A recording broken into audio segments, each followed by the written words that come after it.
Hello and welcome to the MMA Fan Podcast. I am Blake Harrison, and joining me as ever is the wonderful Stu Whiffen. How you doing, mate? I'm all right. I'm glad that we've got this episode rolling. It took us about 10 minutes of messing around just to get the intro right.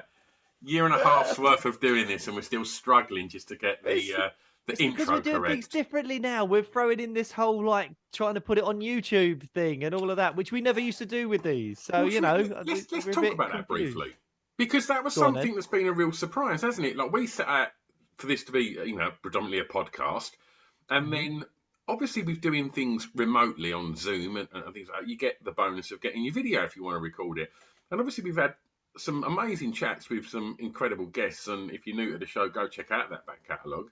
And so we started just putting them up on YouTube, and then it was only just I sort of stumbled across it. I was like, we've got quite a lot of subscribers over here, and it turns out lots of people like to watch their MMA podcasts. So we're pushing it now.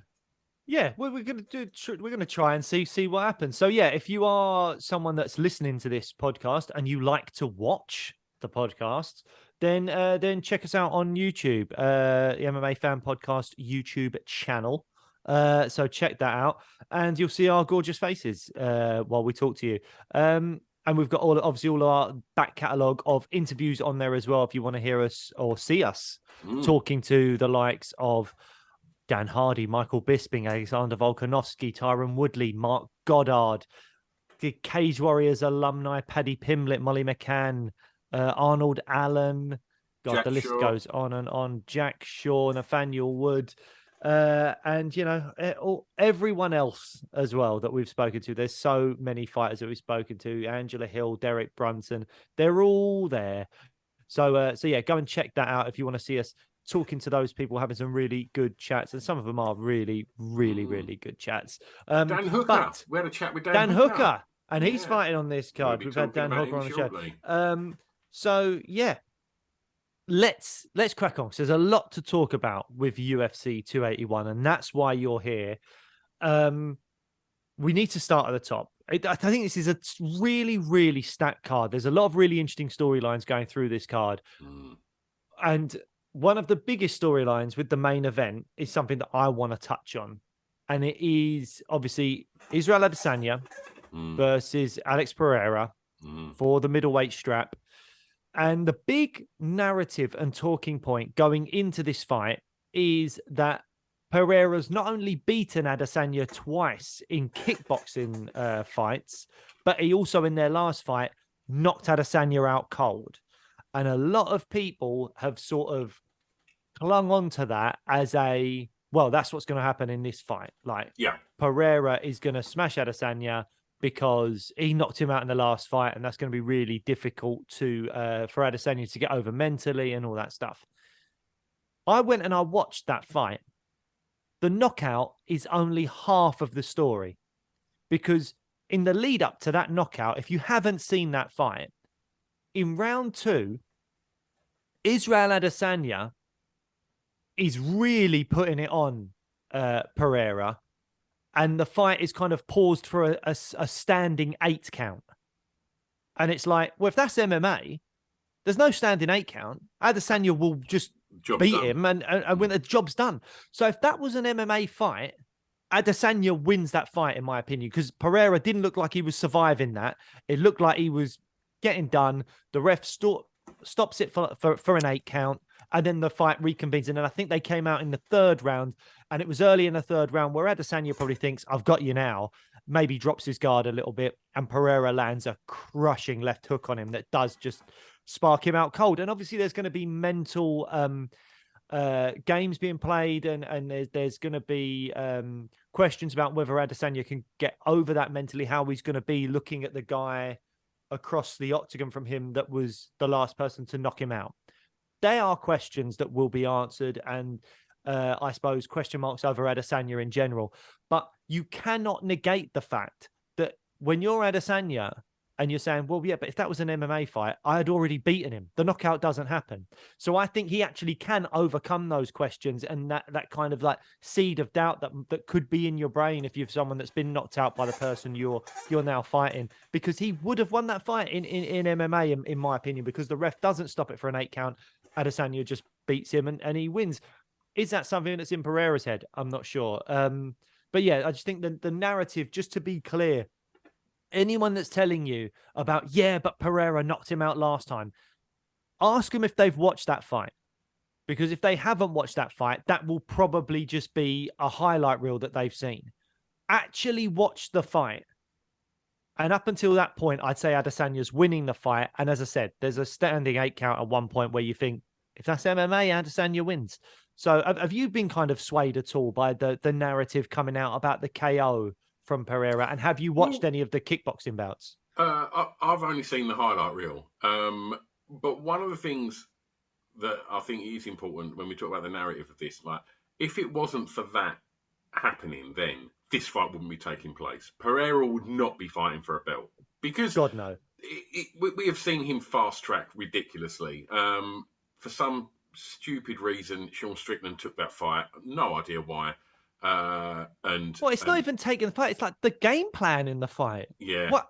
This guy is like there was a picture of Pereira stood next to Dominic Reyes a few months back, and Pereira looked bigger than him. And Pereira's fighting a middleweight, and Dom Reyes is 205. Yeah. Strickland used to fight a welterweight, for goodness sake, I think. Why on earth he went into that fight to go, I'm going to take on this guy that's probably in the cage like almost a stone heavier than me, and I'm going to just kickbox him, which is what he's known as being like one of the best in the world at. That was the dumbest game plan I've ever seen. That really wasn't a good plan. Strickland should have been shooting for takedowns and doing that stuff. But Strickland is not Adesanya. Adesanya is up there with Pereira in terms of elite level kickboxing. But go on, what were you going to say? And yeah, I do think that fight has happened purely because of that backstory. You know, the UFC have got hold of it, and it's exciting, isn't it? It's like Izzy's, you know, who's going to beat Izzy? Like, well, look, this guy's knocked him out, and it's like there's beef there, and because I'm a big fan of Adesanya, but I do think he's not had that many exciting fights for a while, and they've not been that great. And it's like this has the makings of being hopefully a really exciting like K1 fight. I'm all over it. It's just whether or not it turns into one of those kind of like slow-paced striking chess matches. Whether, you know, but I don't think that. I actually believe that this could be a really exciting fight, because I think Pereira is going to put it on him early and not be massively afraid of Adesanya. I mean, obviously he's going to respect him, but I actually think round one might be a bit just like feel it out. I don't know, but then you look at the kickboxing bouts, and Pereira is straight after him, and he's going at him really, really quickly. So I wonder if we might see one of the most exciting Adesanya fights we've seen in a while. I'm hoping anyway. Yeah, absolutely, because we all know what he can do, and there's a reason why we all love him, and it just unfortunately we've not really seen that side of him in the last few fights. But I want to touch on something. You say that you think Pereira's going to put it on him early. There was some footage that was doing the rounds on the internet about of Dan Hooker and Izzy obviously training together, and it was really weird. At first, I kind of scrolled past it, and I saw Dan Hooker like on Izzy's back. Izzy sort of cradled up like on his knees, and Dan Hooker throwing big bombs, like under his arms and catching him, like with big strikes to the head. And I was like, oh fucking hell! If these two like it's gone a bit too far in training. And then when I watched the sort of the full bit of the clip, it shows Izzy sort of walking away and then sort of going down onto his knees and covering up. To which I presume that this is a drill, a training drill for should he get hit by Pereira and put down, what do you do? And like, because all you see is Hooker like pile on him and start throwing bombs, and obviously he weathers the storm. So I don't know. What did you make of that? Because I know we sent you on a little group. Yeah, I don't think it's Pereira specific because I think I've seen that before, or them do that before.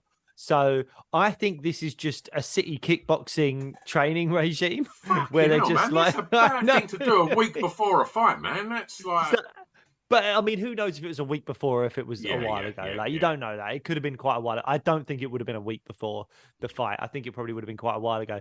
But I think it's just that thing of like getting you used to that adversity and taking those blows whilst being down there, protecting yourself whilst getting up, and dealing with that. Because yeah, I guess you have to simulate those kind of things in training to be able to deal with it during the fight, I guess. And I part of me after talking to Dan thinks that Dan really enjoys that.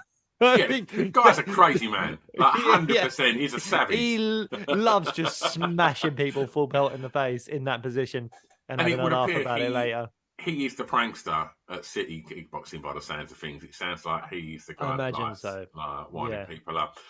Just on a little side note, have you seen any footage of Pereira's sister?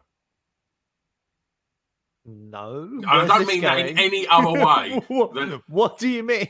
fighting. Like, No, I don't know. un- No, I didn't know she fight. No, unbelievable. Exactly the really. same style. There's footage of them on like side by side on bags, drilling the same drills. You Oh, can watch really? Pereira's sister starching fighters. It's like it's Oh, is she like a very. K1 fighter as well then? Is she Or in is she in Bellator? MMA now? Is she in Bellator? Is she in or one? I think it's Bellator. Yeah, dangerous man. All right, Uh, interesting. What weight would she be at then? oh, I'm not too sure, bud. Because I But mean, if she takes after her brother at all, she's probably like 155 or something like that. Or like she'd be big, I'd imagine. yeah, yeah. Yeah, I But don't know. looked ferocious. Like, but I don't want to say too much because I've not done my prep on Pereira's sister. Yeah, But you've not done your research. no. So But how do so you think Pereira's coming out early and he's just gonna put it on easy? But we got five I rounds. don't know. We got 5 rounds. That's another thing. The minute I try and hold you to something, all of a sudden you no no no no no No, no. well, no, I don't know. I don't know. I think this is a really interesting one. One question I had for you is someone shooting for a takedown in this fight? If anyone is, he's going to, right? I think it'd be a really clever idea to do it. I think just because Pereira has shown weakness in terms of like being taken down. That's the other thing. I thought it would sort of be weird if Pereira became the champ because I actually think there's quite a few people in the division that could beat him. Bobby Because, Knuckles, mate. I want to see Bobby Knuckles and well, Pereira, I mate. mean, even like I really strongly like give a chance to like a Marvin Vittori because Marvin Vittori can really take a punch, and if he can just wade through those punches, he will get a takedown on Pereira's takedown defense isn't brilliant, and he can just get takedowns and do that. And I think there's people. Adesanya's takedown defense is so good, which is why the Vittoris, the Brunsons, even Whitaker, and they've really, really struggled against because he's striking so elite, but you can't take him down very easily either. Pereira is easily taken down. This is the thing, though, isn't it? It's like if Izzy wins this, the division we've still got Whitaker that's second best, and we've got a division that you're not going to see a lot of movement within it if Izzy sort of retains the belt. If Pereira then gets the strap, it throws it all open, and I think it Yeah. makes the middleweight division super exciting. And so for that, I'd quite like to see Pereira get the win, just so it shakes it up a bit. But But will it shake it up, or will it just be an immediate rematch? I imagine, obviously, with Izzy's record, he's going to get the immediate rematch. It'd be an immediate rematch, yeah. So I don't know if it really shakes it up that much. I sort of think the most ideal thing would be something like Izzy winning and then going, do you know what? I've cleared out my division. Let me go away for a year, put on some muscle, and go up to 205. That's what I'd like to see Izzy do, I think. But if Pereira wins, then yeah, you probably do an immediate rematch. We'll see what happens there. And yeah, if Pereira shows himself to be like the number one guy, the champ, then he's got to fight a Robert Whitaker. And I always want to see Robert Whitaker get a title shot because I think he's a great guy, phenomenal fighter. I think the other thing is, what if Hamzat goes up in weight? Because I think Hamzat is going to stick with 170. Dana says he wants him to fight Colby. But if Hamzat struggles with the scales again, he's got to go up to 185. And that's probably the most dangerous guy for someone like Israel Adesanya, is someone who is really brilliant at taking you down, is a mauler. So, yeah, I think that could be interesting. But I think it would be a really good idea for Izzy to just see if he can slip in a takedown attempt within the first 3 minutes of the fight and just go, there you go, you got something else to think about now. And if he can get him down, that will really scare Pereira. The only thing is, obviously, Izzy's takedown defense is brilliant, but whether his offensive wrestling is any good or not, we've never really seen it. Will he do a sloppy takedown? And we all know that Pereira trains daily with Glover Teixeira, who is, a great jiu-jitsu practitioner. Could Pereira have like a nasty guillotine with someone taking him down, something like that someone who's not an amazing offensive wrestler could be susceptible to? There's other things to consider there. So it's maybe a slightly dangerous game for Izzy to play. But I think Pereira is way more susceptible to a takedown than Izzy is. And therefore, throw one in. Just see. Because then he's got to worry about you on two levels. He's got to worry about a potential takedown where he can't get his game plan off, and the fact that you are still one of the best kickboxers on the planet. Yeah. And he's got to worry about that as well. So I think it'd be an interesting thing if he did throw in a takedown, but we'll have to see what happens. It's got all the makings of a super exciting fight, because you can't really call it. When we get on to the next fight, I think both of us will probably have quite firm ideas as to how that may go. But yeah. I do think it's the wild card. Pereira's the wild card here, and he's been given a shot on the strength of that, the backstory and the history of the pair of them. And that, don't get me wrong, there's people that are probably ahead of him in title contention, but sometimes I'm on board with it, sometimes I'm not, that the UFC make the fights happen that the fans want, not necessarily the fights that are deserved. Yes. With this one, I'm all over it. Like, I want to see it happen, and if we do get a really high level kickboxing match, K1, whatever you want to make of it, I think it'll be excellent. You're going to see such high level striking. Izzy's phenomenal to watch. When he's on point, even on a bad day, he's Floyd Mayweather. He's so masterful and just impressive. And I think I'm hyped for this. I really am. And if Pereira wins, I'm not sad about it. I think it further down the lines, if it does, if there is a rematch and he takes it again, then I think it does shake things up a little bit. But if Izzy wins, then I sort of agree with you. It's time to kind of look at stacking on a bit of timber and moving up, because I don't think there's a lot left at middleweight for him now. And you know. So if he beats Pereira, the biggest test to Israel Adesanya is if Hamzat comes up. There's no one else in that division. You could maybe make a case for Andre Muniz, but that won't be for a while. I don't think there's a real big test for Adesanya in that middleweight division unless Hamzat makes his way up there. Yeah, I agree. Okay. Esparza, Zhang Weili. No. Whoa. Who you picking? Oh, Izzy. I'm picking Izzy. All right. Are you picking Pereira? I've got to now. Yeah. Got it. All right. I'm Izzy. You're Pereira. Pereira, third round. Do we have to pick opposites in every fight? Because if we do, I want to pick first in the next fight. No, but I think because we can't really call this one, because fair. So I'm going to go with Pereira. I'm staying loyal to my boy. Come on, Izzy. Okay. All right. Well, look, if you want to climb out of Izzy's arse, we'll move on to the next fight. All right, then. Well, Esparza versus Zhang Weili. Now, look, do you know what? We've made a couple of little jokes that are alluding to the fact that we are pretty confident Zhang Weili wins this fight. And that's fair enough, like in terms of it being true, I think. But I feel like we don't want to disrespect Carla Esparza. I know that the last fight left a really bad taste in everyone's mouth because it was the worst title fight ever. And she's not only won the worst title fight ever, but she won it against Rose, who is kind of like a darling of MMA. Everyone loves Rose. So a lot of people haven't got a lot of time for Carla Esparza, but she is very, very good. Like she Two-time has champ.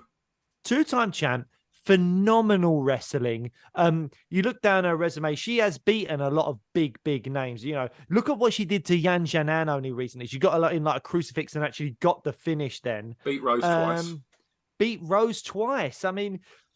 She's got a win over Marina Rodriguez. We mentioned in our previous episode, which was about the Cage Warriors and the Marina Rodriguez versus Lemos card that happened this Saturday. If you haven't listened to that episode after this, go and listen to that episode. We talk everything Cage Warriors and the UFC this weekend, and a little bit Arnold Allen as well.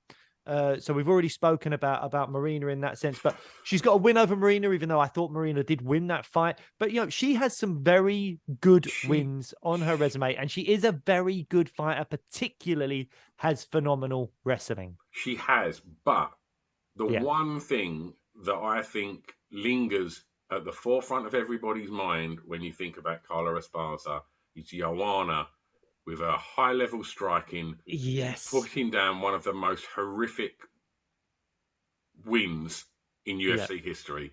Like, I've never seen anybody look so outclassed, outstruck, and like have no ideas, no answers. And Joanna, probably near her peak at that point, like just absolutely destroyed her. You know, on Carla's first defense of the strap. For me, Zhang has that level of striking, if not better. I don't know about better than what Joanna was then. Maybe. Obviously, Zhang beat Joanna recently. First person, I think, to knock her out. That spinning attack, it was phenomenal. But Joanna then was just something. She wasn't human. She was absolutely terrifying. When she'd go for them stare downs and drop down and look up, I used to think, oh, fucking hell, that's terrifying. No, that is absolutely terrifying. And her performances were incredible. Yeah. Zhang is brilliant, though. And the improvements that she's made are so good. And she's been training, obviously, with Henry Cejudo previously.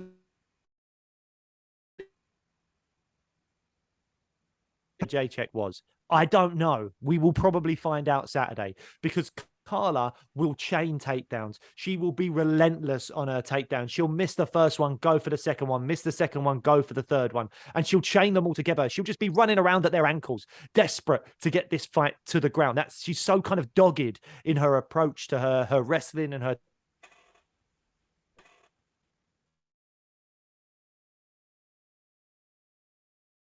takedowns. And she really can see this being a really bad night for Carla. Like, again, one of those moments where you go, Jesus Christ, that was a bad KO, or that ref, please stop this fight now type situation, because Zhang's just really got a lot of power and technically very good with her striking. I mean, you could make a case that she won that second fight against Rose that she lost by, I think, a split decision, but it was a very, very close fight. Zhang is up there as one of the top women, probably pound for pound, in the world. So yeah, this is going to be an interesting one. But if Zhang keeps it on the feet, this is going to be a terrible night for Carla. So yeah. I mean, I lost you there for a little bit. The internet went a bit wonky there, so I missed a little bit of what you said there. But I'm going to say this: I think Zhang is the best strawweight in the world at the moment. I think she's absolutely phenomenal. Recently, like only last week, see her literally pick up Francis Ngannou, and now you think that's some serious strength, and I don't want to discredit Carla too much, because her wrestling is very, very good, and you know, and I hope we don't just see a load of constant takedown, you know, sort of chances to try and get the takedown in. And Zhang just moving away and it just kind of nullifying the fight a little bit. It sort of echoes of the Paul Craig London show, where he was just trying to get that takedown and then laying there and waiting to sort of. I don't want anything like that. For me, I just think Zhang will catch her, and then I think that'll be it. And I think she'll just tee off and do a real number on Esparza. I think it could be an early stoppage. Yeah, absolutely. And then If that's the case, it's like, I mean, I guess we'll touch on that on the post fight actually, because I don't want to start writing off Carla Esparza's career, just going, well, what's next for her? Because she's currently the champ, and we should respect that. And I tell you what, she's got. I think we're not the only people saying it. I think there's a lot of people kind of maybe unfairly discrediting Carla Esparza. I mean, she is on a good run. She is a very, very good fighter. I just think Zhang's that level above. But, you know, she's got a very good opportunity to make a lot of people look stupid, including us. Yeah. Not that we need much help in that, but Quite you an know, easy thing to do that. yeah, it is. I mean, so yeah, she can show a lot of people out, and it'll be motivation. She'll be hearing stuff like this, not necessarily our specific chat, but other people out there will be saying Zhang is by far the favorite in this fight, and it could be a bad night for Carla. She's got a good chance to shut everyone up, and if she wins, if she does beat Carla Esparza, if she does beat Zhang Weili, sorry, then that's it. Then she is number one strawweight in the world without a shadow of a doubt. She's got 2 wins over Rose, 1 over Zhang Weili, and she starts becoming the favorites in fights. Because if you look at the betting lines right now, she's a massive underdog in this fight. Yeah, absolutely. I mean, have you heard anything from? I'm not suggesting there've been Pat Barry's been ringing you up, but have you heard anything from Rose? Because it all seems to be very quiet. No, I know I've she's not heard not a a huge... big public talker anyway on the socials and such, is she? Maybe she's waiting to see what happens in this fight, because there was talk of her going up to 125, but she's meant to be very good friends with Valentina Shevchenko. So there was talk about her going up to 125, which makes sense. It's achieving something new, a new goal. Like, she's already a 2-time strawweight champion. Mm-hmm.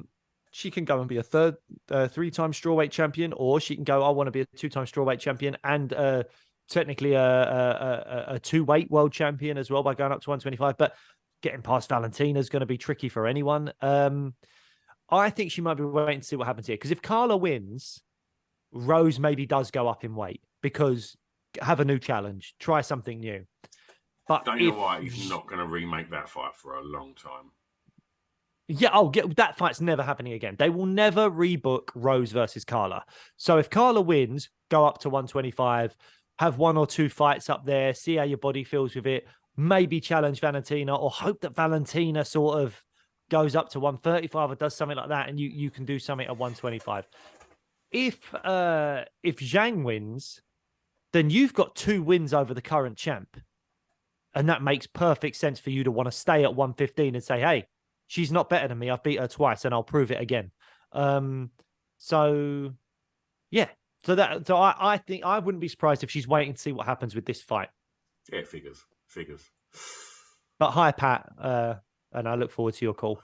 I mean, the next fight. I mean, this is surely just going to be fireworks from the moment it starts.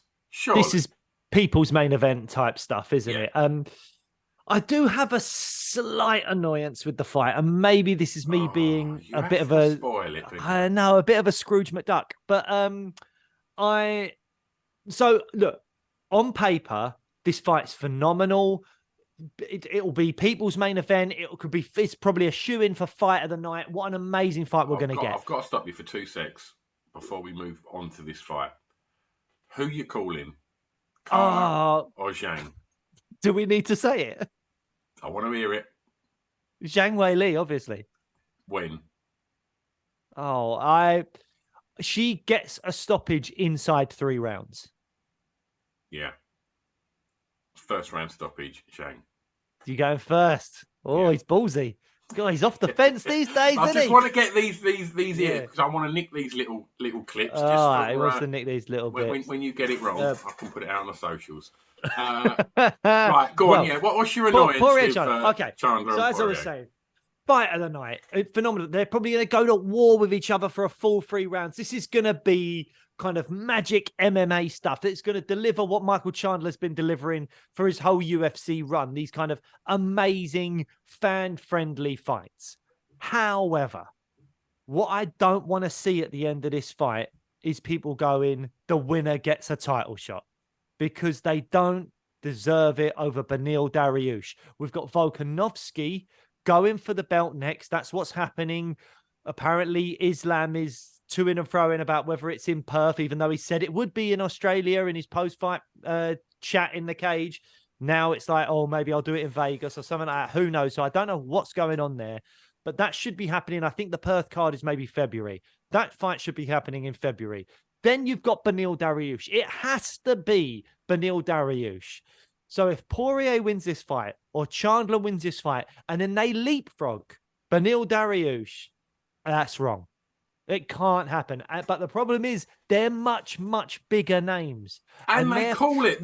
Both of them, if they win, will be like, give me the fucking shot. And they'll be fucking screaming it. They'll be doing all the stuff that the media wants. And it will go viral. Everyone like saying, fucking give me the strap, blah, blah, blah. Beneil Dariush, I'll just fight whoever they tell me to fight, you know. I'll fight 10 more people. Like, no, you think, Beneil, dude, call Benny! your shot.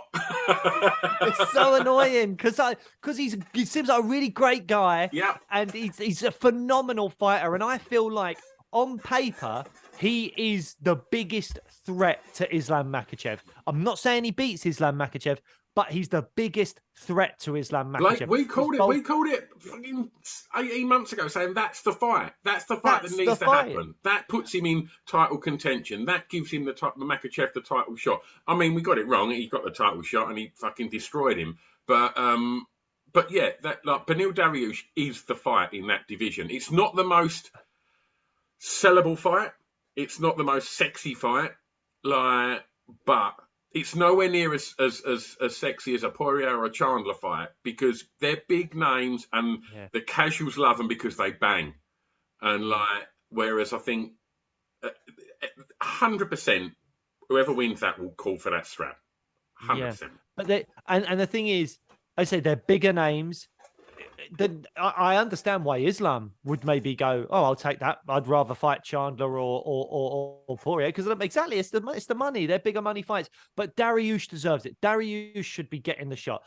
The only thing I would maybe go, okay, fair enough, is if Volkanovski is fighting Makhachev in Perth, then maybe the winner of that fight likely to be Makhachev, in my opinion, at the moment because of size. But I always want to root for Volk as well. But the likelihood is the belt won't be defended again for another 6 months. So you're looking at August of next year being the earliest that Dariush potentially gets a title shot. It would maybe make sense to go the winner of Poirier Chandler fights Beneil Dariush in March. Or something like that. You can headline a fight night. You can make it a co-main or featured fight on a pay-per-view. But let's do something like that. Let's do Dariush versus Poirier or Chandler. That is the absolute number one contender fight. And then Islam or Volk takes them on in August, September, whenever it might be. That's what I think. Is the only thing I would go, okay, that's fine. But if Poirier or Chandler leapfrog Dariush, I'll be really disappointed with that. I think the UFC shouldn't allow that to happen. Do you think out of the three of them that Dariush is the one that has got more chance of taking that strap off of Makhachev than Chandler and Poirier? If I were to line them up right now, firstly, Makhachev's the favourite in all three fights. I would say the toughest opponent is Beneil. Then it's Michael Chandler. Then it's Dustin Poirier. Even if Poirier beats Chandler, Chandler is still a tougher fight for Makhachev because of Chandler's wrestling credentials. That's why he's a tougher fight for Makhachev than Poirier. Poirier, I don't think is a tough fight for Makhachev. I really don't see where Poirier troubles Makhachev. Chandler's got great defensive wrestling and does hit hard, so he might be able to pull a rabbit out of a hat. Okay. Dariush, so you've lined them up. You've lined them up. Poirier, Chandler, and Dariush. And then, Dariush being the most effective challenge for Makhachev. All right. Snog, marry, avoid. Well, I'd marry Chandler all day long. Oh, really?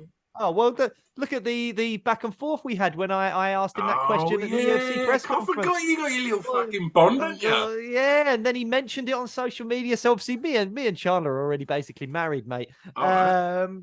But anyway. So that means who are you gonna avoid? I'll have to think about it. I'll think about they're both gorgeous men. Benny and Poirier. They're both gorgeous men. in different ways. Mm. But anyway, going back to the fight, Stu Whiffen, unless you want to give your answer to Snog, Marry, Avoid, please do comment on our social media. Snog, Marry, Avoid, Poirier, Dariush, and Chandler. There Let us you know. go. Let us Let know. us know the And I burning tell you what, MMA anybody that questions ever says everyone I'll wants never to get off the fence, fuck me, you fucking sat on the fence there, Blake Harrison, and refused to comment on who you'd have a little kiss with. Well, I want them both on the show, so I can't, Right. I Okay. can't avoid any of them. Okay. But back to the actual fight. I mean, how do you see the Poirier Chandler fight actually going? I think it's just going to. I think it would just be a fucking absolute barnstormer of a bar Yeah, fight in the first round. I think it's just going to be both of them are going to not take a backward step, and they're both going to try and assert themselves as the big alpha male hand thrower. They've both got big knockout power. They've both got great hands. I don't. Do you know what? The more I think about it, it could go either way easily, yep. And I think again, it's what makes it, as we spoke about with Izzy and Pereira. That's what makes it super exciting. It's just going to be a. I'm a little bit disappointed that even if it probably wouldn't have gone 5 rounds anyway, had this been a I five don't round know. fight. I I really want do. to go on. I think Poirier. His experience a little bit. I mean, looking at their records, there's not huge amounts in it. I think Poirier maybe has had to dig a little bit deeper in some like longer fights where he might have a little bit more experience of knowing when to kind of pull back and when to let go. But but then he's so fucking exciting, Michael Chandler. Do you know what I mean? He'll get Yeah. fucking plonked on his ass, then he's up, and then he's knocking you out. It's like I'm all over it, but I think Poirier might edge it. I think Poirier is the better striker, technically way better, really good boxing. And he said in his kind of like that countdown series thing that UFC does that he's going to play the Matador. So he's not necessarily going to come out all action, all swinging, but I think he's going to really put hands on Chandler and be slipping punches and trying to show off some superior boxing, which he definitely has. He is the way better striker. Does Chandler hit harder? I think he probably does, but he's got to land that strike on a guy that I think will be able to outmaneuver him a little bit. The one thing that we don't see enough with Chandler in the UFC, which he's got in his back pocket if he ever decides to use it, is the wrestling. He doesn't wrestle anywhere near as much as he actually should. And if he throws in, again, a bit like I said with Izzy at the start of this episode, but with Chandler, you've actually got some real credentialed, fantastic wrestling there. I think if he can throw in a takedown attempt early, it just gives Poirier something else to worry about. And then you've always got that weapon. When you've got these short, powerful wrestlers, you've always got that weapon of like, I've taken you down once, or I've shot for a takedown once. You're now wary of that. So now I'm going to fake the takedown and come up with that massive overhand right, which Chandler's got and Dan Hooker knows all about. And I think that would be a really smart thing for him to do, to just bring some of the wrestling back. But as Michael Chandler said when he joined up with the UFC, he's not here for a long time. He's here for a good time. And I think he's got a case for having the most exciting start to a UFC career of any fighter ever. I mean, knocking out Dan Hooker in the first round, then having an incredible fight with Charles Oliveira, which he lost when he looked like he was going to win that fight in the first round. Then he's got the Justin Gaethje fight. He lost, but back and forth, phenomenal fight. Gaethje, I think, was always sort of winning it, but it was a phenomenal fight. And then he's got that ridiculous front kick KO over Tony Ferguson. I mean, name me a fighter that's had a more exciting start to his UFC career than Michael Chandler. That's had that fewer fights in the UFC and had that many losses, but people still thinks one of the best fighters in the UFC to watch. Yeah. Do you know what I mean? He is. He is a phenomenal fighter to watch. So I don't know. I mean, I suppose I'd like to see Chandler implement a bit of wrestling, but maybe that's just not where he wants to be in his UFC career. He wants to be the fun brawler guy. The other thing I'm interested in is, where is Dustin Poirier's head at? What we've seen from Dustin Poirier is he had the rematch with Conor, beat him, earned a huge payday. Then he had the trilogy fight with Conor, earned probably an even bigger payday. Conor breaks his leg. It looked like Poirier was probably on his way to winning that fight, but you never know. And then he fights for the title for the second time and loses for the second time. So he's sitting on a huge bag of cash and he's lost 2 title fights now. Has he still got the motivation to really put something together and go for a title again?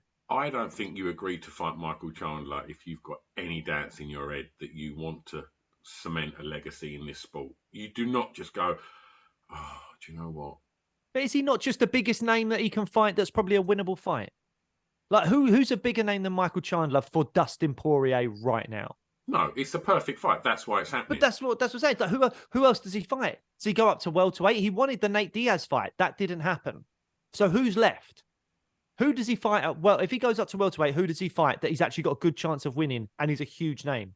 Masvidal's his mate, so I don't think he's going to do that. He's not going to touch Chimaev, is he? Right. Of course not. He's not going to go anywhere near Chimaev. Colby offered him out, but I think that's a bad matchup for Poirier. Maybe he knows that. Again, size matters in MMA, especially when you're dealing with someone that's going to try and grapple the hell out of you like a Colby Covington would. So that's a bad fight for him. Who's a good fight for him up at welterweight? I don't think there's many that are like a great name and very winnable. Chandler is the only fight he could take until Conor comes back from injury. It's interesting. I saw an interview with Poirier, and he said to this day, like, nobody hits as hard as Conor McGregor.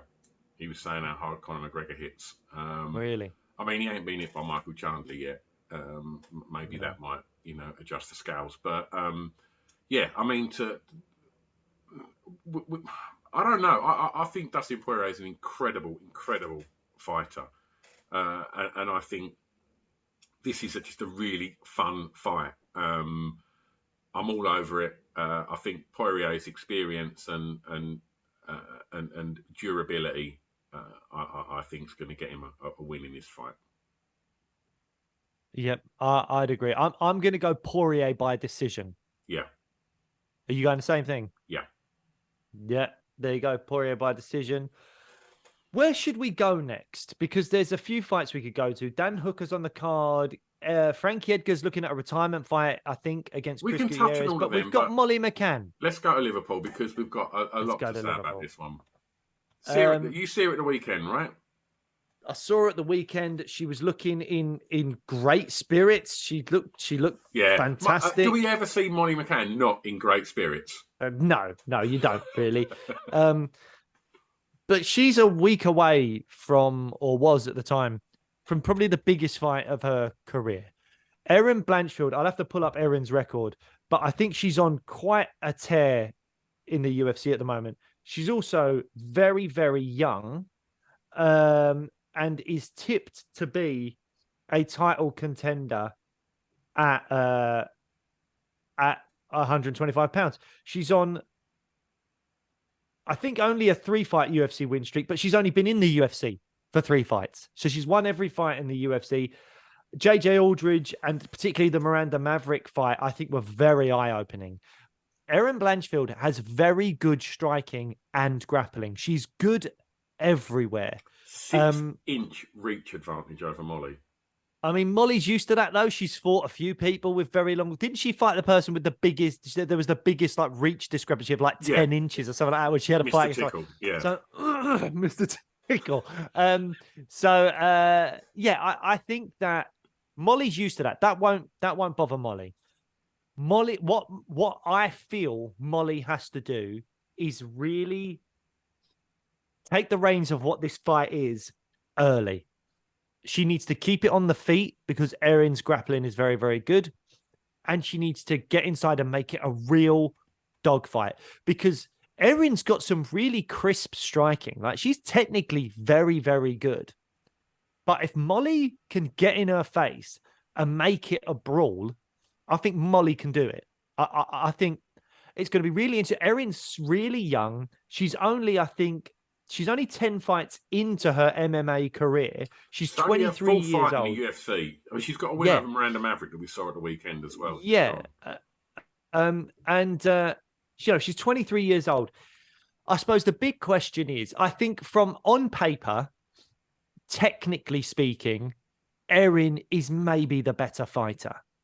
But if Molly can really put together a game plan where she is making it a brawl, making it ugly, doing what Molly does best, where she's such a fan-friendly fighter, where she's just that whole thing of like that people talk about of having the dog in you, of just like you're just gonna go, you're gonna take one to give one, you're not gonna let up, you're just gonna be relentless in your pressure, your approach, the strikes that you're throwing, all that stuff, and just go for it.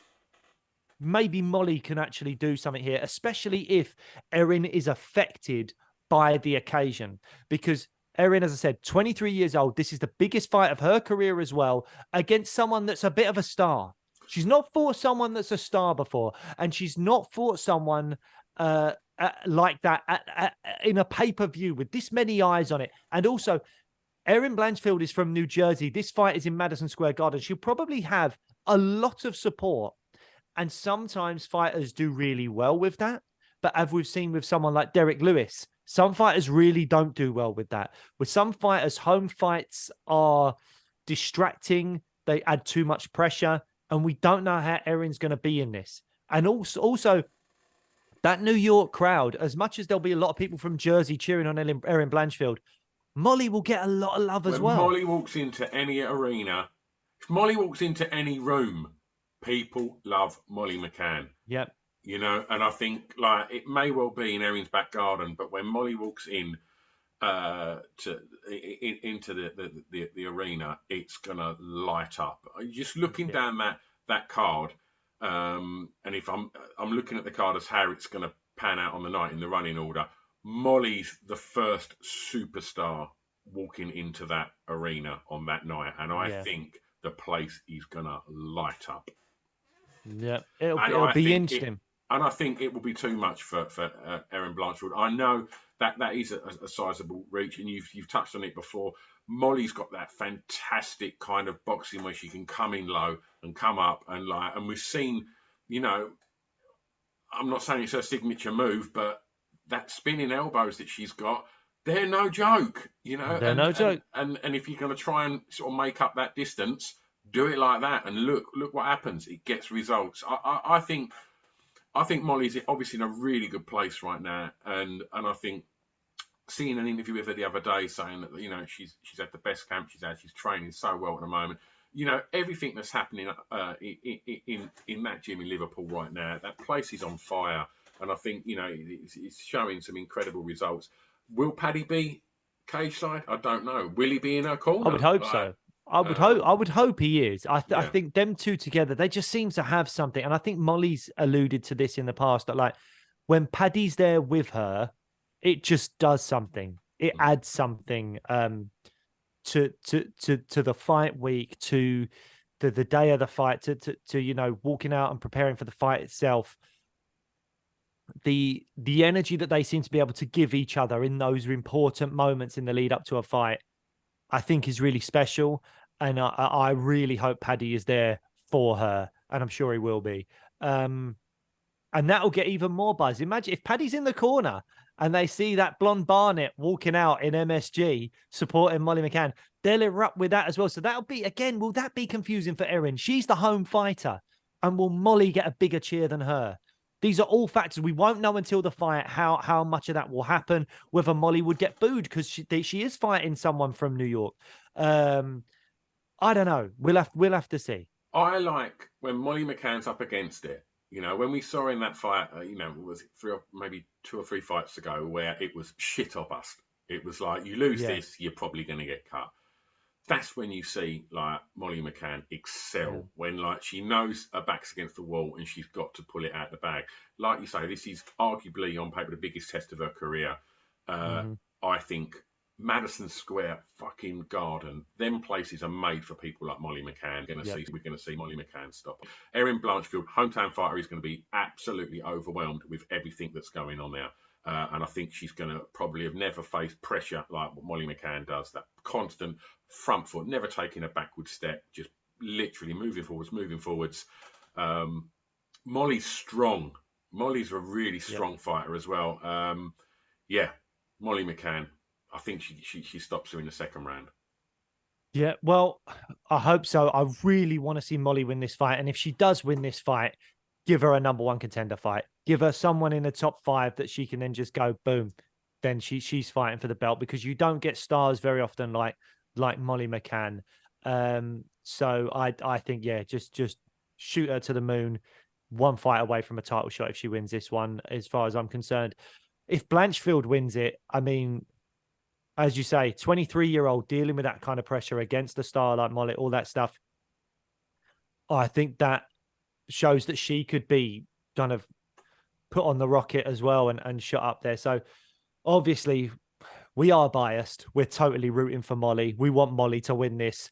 It is a really tough fight, but fingers crossed Molly does it. Yeah. Do we need an official prediction, or do we both just say meatball? All day long. Always about the meatball, mate. Always about the meatball.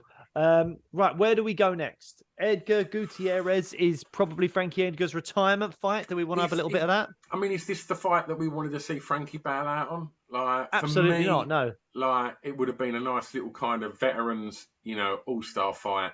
Dom Cruz was the fight. Yeah, that was the fight to make. They didn't do it. Dom Cruz fought Chito Vera, got knocked out, so he needs time off.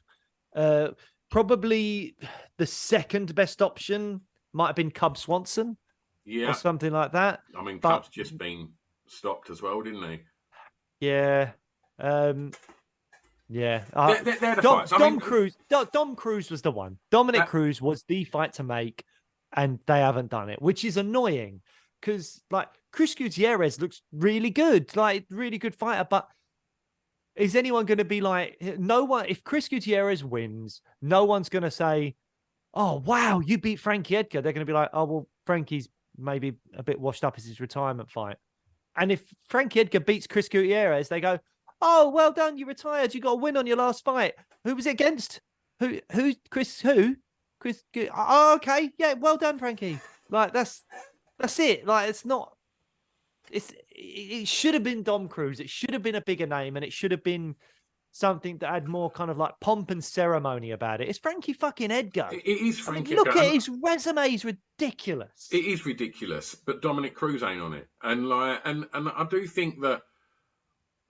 I wonder how much Frankie was like, I just want to fight. Just give me this fight on this card. Like, in New York. I want to fight because he's a New Yorker. He wants to fight in New York. Like, of course, and so that's what makes me think he's pushed for that, because it's not a fight that anyone really wants to see, and I mean that with the greatest respect. Huge fucking Frankie Edgar fan, but you'd want to see a fighter of his stature finish with that kind of like superstar veterans fight. That's what you want, because I mean, how much is left for Dom Cruz as well? And it's like, that's the fight. Just let that happen. Like you mentioned Cub Swanson, like I'm down with that as well. But this fight for me, it just seems like, I know it'd be nice to see him get a win and put his gloves down, in Madison Square Garden and walk out of there, the people's champ. But I just don't really think it's a particularly exciting fight, and I think we could have just had something that would have got everyone talking. If that would have been Dom Cruz, other side of the octagon, I think we would have all been getting so hyped for it. And I think this could be like a bit of a muted farewell for a legend. Maybe he gets the win, and maybe then they do make that fight happen. I don't know. I don't know where Frankie Edgar is on his contract. I think he's done. I think after this he's done. I think he's going to. I think he's sort of alluded to it. It's at Madison Square Garden. He's a New York boy. I think this is him done. I mean, just if you are kind of relatively new to the MMA and UFC scene, just to put into perspective for you, like Frankie Edgar. I mean, just running down the list of wins and losses. Like, you look at the wins, he's got like Jim Miller, Gray Maynard, BJ Penn, Charles Oliveira, Cub Swanson, Uriah Faber, Chad Mendes, Jeremy Stevens, Yair Rodriguez, Pedro Munoz. Go watch the Gray Maynard fight. Go watch the Gray Maynard fight, because he's fought a lightweight, featherweight, and bantamweight. Most of his wins were at weight classes that he was too small for. Yeah. Sorry, I interrupted you about Gray Maynard, but I'm getting excited about No, no, Frankie no, no, Edgar. no. Just go watch them fights. Like, Yeah, I mean, yeah, and absolute legend. losses as well. Losses to the likes of only the best, like you Chito Vera, who's staring down the barrel of a title shot. Corey Sandhagen's fought for a belt. Korean Zombies fought for a belt. Max Holloway, one of the goats of the featherweight division. Brian Ortega, Jose Aldo, probably is the goat of the featherweight division. Maybe Volkanovski, but Do you know what? there's no bad losses on his record. I was No bad just losses at all. as we was just talking about the good fights that he won before you spoiled it. I was like, oh, that's incredible. And now all I can picture is Corey Sandhagen. Oh my Oh, fucking life! That well, was fucking horrible. that and Chito Vera, the Yeah, Chito yeah. Vera front kick as well. I mean, that's it. I mean, look, I don't want to be rude to Chris Gutierrez. Chris is unbeaten in 7 UFC fights. He's had 1 draw. Never fought anyone the level of Frankie Edgar, but a win puts him in the top 15. He's got wins at featherweight and at bantamweight. He'll have a big reach advantage, I think, and he's got better striking than Frankie. It's just whether or not Frankie can maybe get him to the ground and do what Frankie does best with his wrestling and all that kind of stuff. Because when you look back at that Chito Vera fight, yes, it ended in that horrific front kick, but Frankie Edgar won that first round, and he did it by taking him down and doing what Frankie does best. So, we'll see what happens there. If I'm doing an official prediction with a heavy heart, I'm saying Chris Gutierrez. I think the moment is going to be too sweet at Madison Square Garden to not, and I go Frankie Edgar decision. Well, that would be nice. That would be the fairy tale ending. Yeah. If he wins a fight by decision, so puts his gloves down in the octagon, goes, New York, thanks very much, and the crowd erupts. Yeah, that would be wonderful. I don't know if we live in that world, Stu spoil Griffin. it, don't you? Sorry, mate. I'm just a pessimist. I mean, I've also realised we've been going for about an hour and we've still got quite a few fights to quickly talk about. You want to talk about? I mean, I know if you played Snog, Marry, Avoid with this next guy, Danuka. Oh, mate, I'd snog him. I'd marry him. Snog him, marry him. Everything else. Oh, Dan. I do love Dan. I worry about this fight for Dan, though. I mean, this is another. I mean, this is similarly to the Frankie Edgar fight. You've got a guy in Claudio Puez who is looking at, if he wins this fight, it's the biggest fight of his career against the toughest opponent of his career. And if he wins it, he's cemented into the top 15 of the lightweight division. And this sort of highlights where Dan's at now. He's had a few losses. Things haven't been great for Dan of late. And the UFC are booking him like a gatekeeper to the top 15 now. Let's look at who his losses are, though. Poirier, Chandler, Makachev, Arnold Allen. Yeah. I mean, there's nothing to be ashamed of there. No, not at all. But that's what I'm saying. But that's why this fight's really important. This fight is against an unranked Claudio Puez, who has, looked very, very good. He's fantastic on the ground. He's probably going to have the speed advantage in this fight as well. Dan's got better striking, but Puez has got good striking, and I think he'll be faster. And that might become a factor in this. But if it goes to the ground, Dan is in big, big trouble. Puez has got nasty jiu-jitsu. He's got a couple of knee bar finishes, I think. He's got one of them over. Yeah. And Clay's so experienced. Exactly. You don't do that to Clay Guida unless you're really, really good. So I think Dan is in trouble if this goes to the ground. So he's got to keep it on the feet. He's got 4 knee bar decisions. Finishes. Sorry. Yeah. Wow. I mean, that's what I'm saying. So Dan's got to keep this standing, I think. But the other thing is, where's Dan's chin at? I mean, he's had some wars with the likes of Felder, Poirier, then got knocked out by Chandler, and then got finished by Arnold Allen. Where's his chin? That's a lot of damage to take on your chin. And you just think, can you go the full distance now with someone that might land a few heavy head kicks or something like Claudio can? I just don't know. And that's, I really do. I worry for Allen because I think he will be slower. I don't know where his chin's at nowadays. Yeah. Dan, sorry. Yeah. What did I say? Allen. Sorry, yeah, sorry, Hooker. I worry about him because I don't know where his chin's at. I do think he's going to be slower in the striking exchanges, although he's a better striker. And if it goes to the ground, he's in all worlds of problem. There's no safe area for Dan here, I don't think.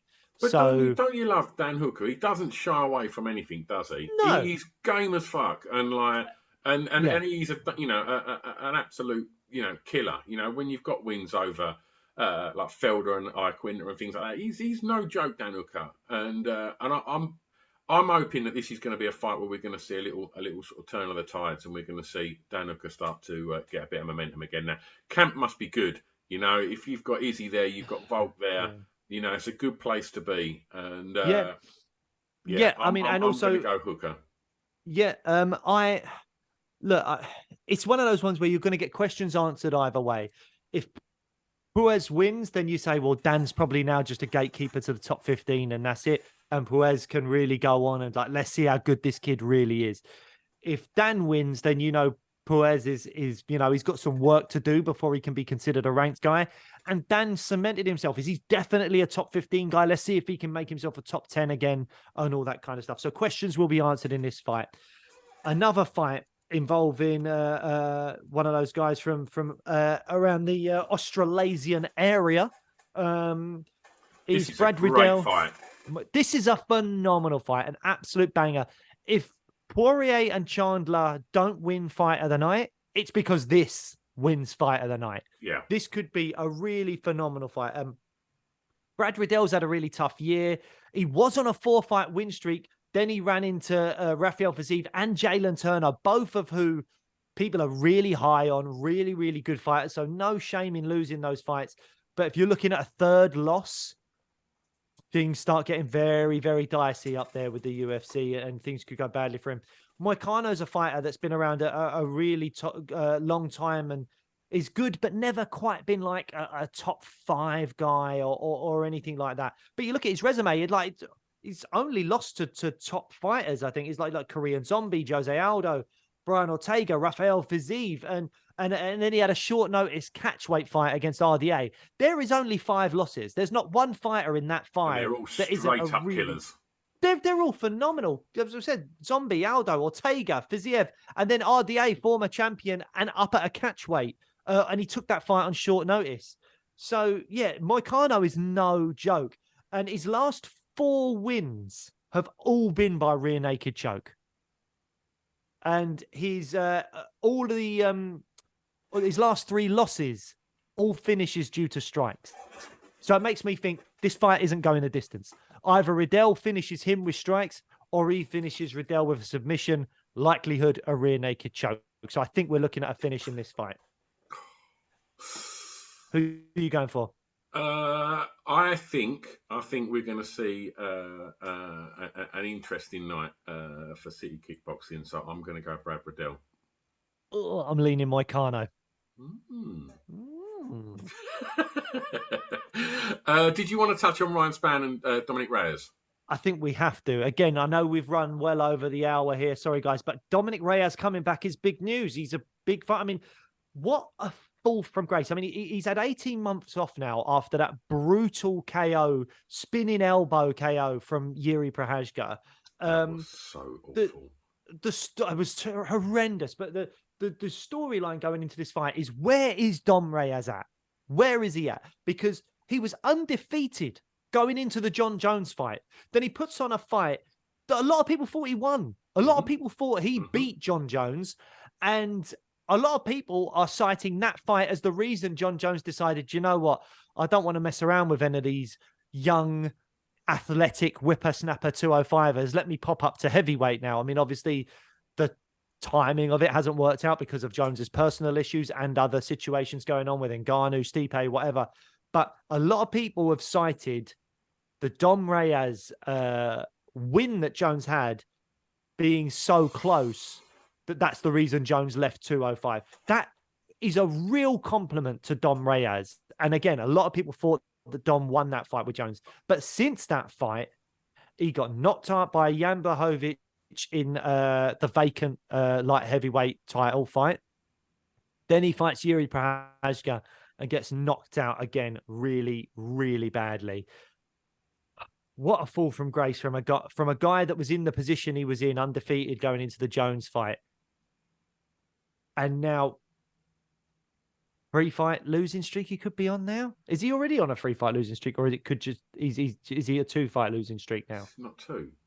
Might be wrong. I think it's only 2. So yeah, only 2-fight losing streak, I guess then. But again, if he loses this fight and Spann can crack, then that's a 3-fight losing streak for Dom Reyes. No, he's not. Yeah, well, technically he is on a 3-fight losing streak, isn't he? Already, because the John Jones was a loss. Yeah. So he's on a 3-fight losing streak. That's a huge fall from grace. That's got to mess with you mentally. So where is Dom Reyes gonna be at going into this fight? Spann's hit and miss. He's kind of really struggled to get a good run going. He wins one, loses one, wins one, loses one. Skill wise, I think Dominic Reyes is much better than Ryan definitely. Spann. But where's Dom Reyes' chin after those 2 brutal knockouts? And where is he at mentally? They're the big questions.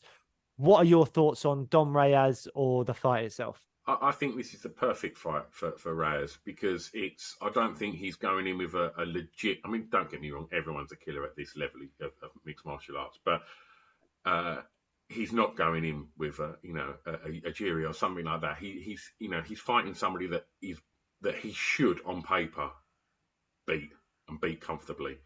Yeah. He has had a very rapid fall from that performance against Jones, where I thought he won that fight. I think this is a perfect fight for him, and I think we're going to see a rejuvenated and a confident and a focused Dominic Reyes, and I think we're going to start to see him kind of get back to where he belongs. Well, let's see if that happens. I think that's everything, is it? I mean, there are a few other fights in the card, but there's not much. So you saying that Reyes is going to win? Do you know what? I am a bit torn on this one.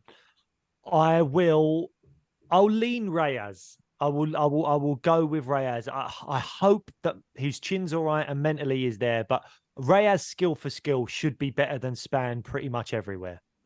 So yeah, I'll go Dominic Reyes. Okay. Right, I think we're pretty much there, aren't we? I mean, there's some other bits and pieces, but we've given you plenty to chew on there. Let us know what your picks are. We're on all the social media platforms. Just let us know. Let's pick the top 3 fights. Just give us your 3 picks for the top 3 fights. We'll have a little look at that, compare them to what me and Blake's calls are. We'll be back after the event for a post-fight show. In the meantime, give us a follow on the socials. Give us a like, love, share, a retweet. Go check out the back catalogue. We've got a massive back catalogue now of some wonderful guests, a real who's who of guests. If you're interested in fighters that are on this weekend's card, we've had Molly on twice. We've had Dan Hooker on. So go give them episodes a listen. You will not be disappointed. Enjoy the fights at Madison Square Garden this weekend. We'll see you next time, right? We will see you next time, and hopefully, I don't want to jinx it. Stu's looking at me because I'm going to jinx it, but we might also be having an interview with a very highly ranked light heavyweight contender coming up very, very soon as well. So as Stu says, post-fight show next week after the event, and then hopefully after that, we'll be bringing you a fantastic interview with a very highly ranked light heavyweight UFC fighter. So fingers crossed that all goes well. I've jinxed it, haven't I? You have. I purposely didn't mention it because of that. Well done, Blake. Oh, I'm being positive. Positive Blake's in the house. Right. Bye, guys.